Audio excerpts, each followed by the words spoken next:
licença, pessoal. Vim aqui contar a história da fogueira de São João. Acontece que há muito tempo atrás existia duas primas, Maria e Isabel. E Isabel estava grávida e Maria morava muito longe de sua prima.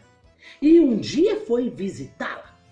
Chegando lá, Isabel e Maria combinou que quando o menino João nascesse, Zacarias, o marido de Isabel, iria acender uma fogueira para avisar Maria, que morava do outro lado da ponte, que o menino havia nascido. E assim foi se passando o tempo. Isabel com a barriga crescendo e Maria do outro lado da ponte, avistando o sinal. Quando numa noite de lua cheia e cheio de estrela, Isabel sentiu que era a hora.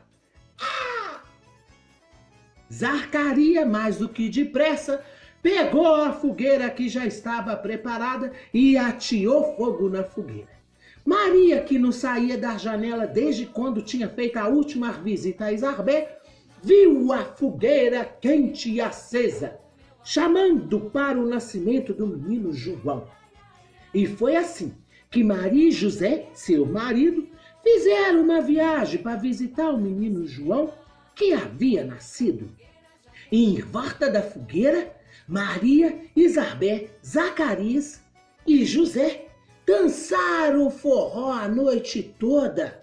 Afinal, o menino João tinha nascido numa noite estrelada e muito das formosas para dançar o forró. Foi assim que surgiu a fogueira de São João.